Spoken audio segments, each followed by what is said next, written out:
Welcome to part 2 of Clickbank's affiliate training. In part 1 we talked about how to choose your niche, and in this part we're going to talk about the next step, which is building your platform. So first off, let's just cover what is a platform, because it may be a new concept to a lot of people out there. But basically, just a platform is a home base for establishing your authority and building an audience. So basically it's a site or a channel where you can start to share your thoughts and ideas, interact with people, and have people come to listen to you and to see what you have to say. And there are several different options for how you can build a platform, which we'll talk about in just a minute. But basically it's just a place where you can get your thoughts out there and start to build a reputation and send people so that they can get more information from you. So let's talk about why you need a platform as opposed to just trying to build an affiliate business based purely off of niche websites or doing free traffic or things like that.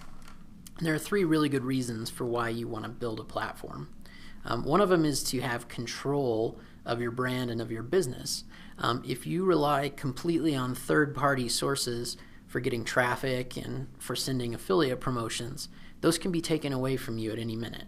So you may be sending traffic through Twitter or YouTube or something like that, but if they decide to change their terms of service, or if a service decides to go out of business, then you could lose all of the business and momentum that you've built. So you don't want to rely completely on third parties. You want to have your own website or own kind of home base where people can come back and find you so that no one can take that away.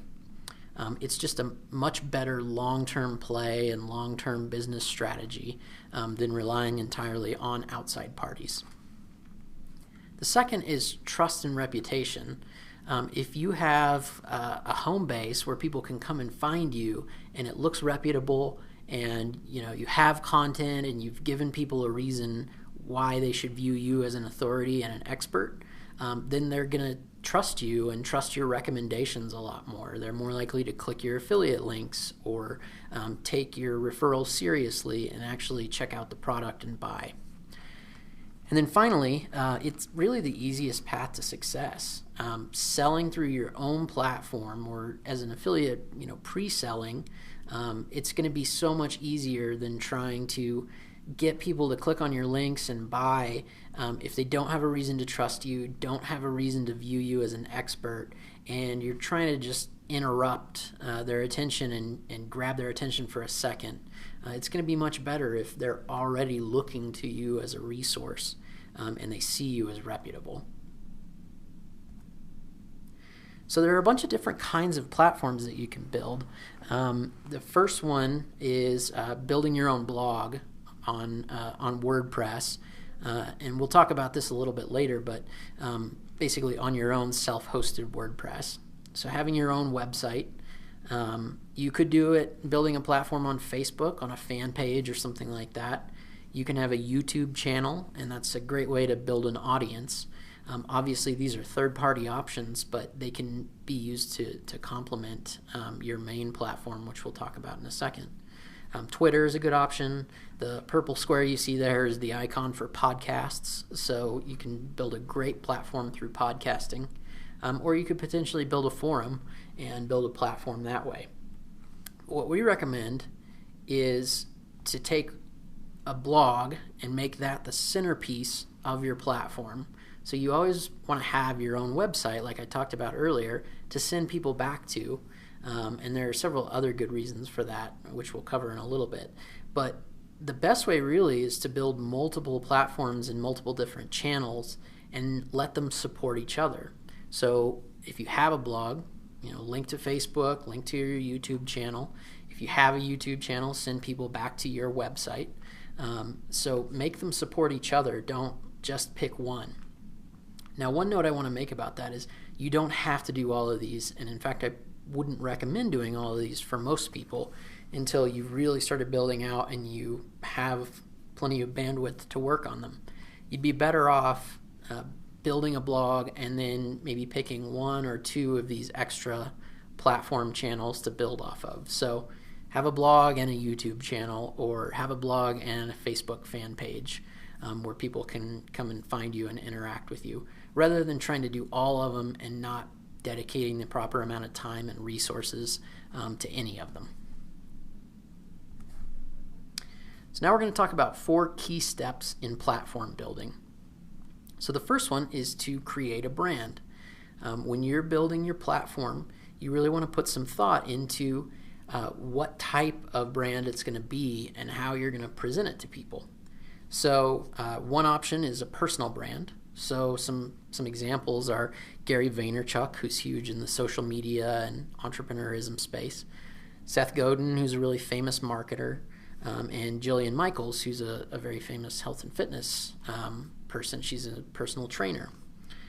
The other side of things is creating a business brand. So some examples would be something like dealseekingmom.com, Fit Sugar, which is a health site, or Social Media Examiner, which is a social media site.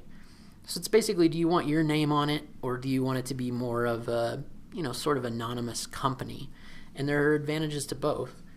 Obviously, if you're putting your name on it, it makes you very trustworthy, and you can put your own personality into it a lot, be very likable, and people will kind of know who you are.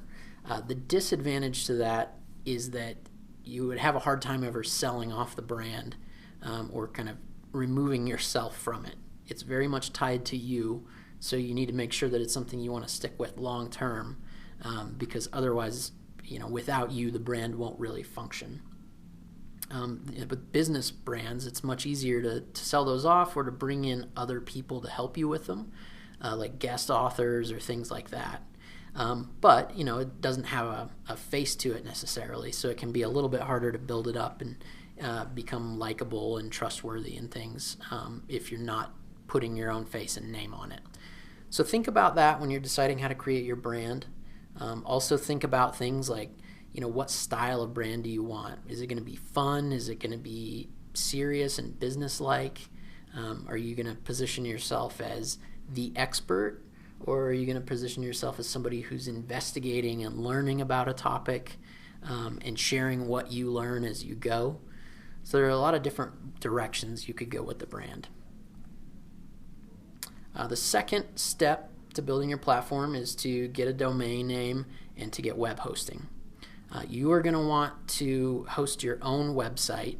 Don't rely on a free third-party platform like WordPress.com or Blogger.com or someone like that. You're going to want to get your own.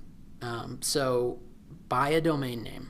It costs about $10 a year, but it's absolutely worth it to have your own domain. It makes you so much more trustworthy, and people will listen to you and take you a lot more seriously if you have your own domain. So when you're thinking about your domain, there are a few different ways you could go again. Do you want to do something that's sort of brandable and unique? So that would be a term like Google or Yahoo that doesn't really mean anything. You could go personal. So if you're doing a personal brand, you can certainly use your own name as the domain name. Or do you want to try to go descriptive and build a brand and a website around the topic? And there are advantages again to each. To brandable, it makes you really unique. You can try to make your brand into something that people are going to remember the name of, and you can be fun and creative with it. With personal, there's obviously, you're tying that to your personal brand that we talked about a minute ago. And with descriptive, there's typically some SEO benefit to including keywords in the domain name. But if you go too heavy on the descriptive and the sort of SEO focused, it can actually detract from your brand, because it seems like you're just trying to game the search engines, and this isn't something that you're building because you really care about it necessarily. There are some examples where that's been able to work, but I would kind of recommend finding a hybrid or staying away from going purely SEO oriented if you're really trying to build this into a brand and something that people are going to remember and trust. So a couple of recommended registrars would be somebody like GoDaddy.com or Namecheap. Those are both good options for registering a domain name.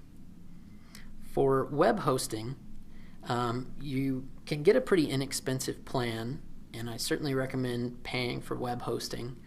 It's really pretty inexpensive. It can range anywhere from $3 a month to $10 a month. It goes up from there, but those are kind of the low ends.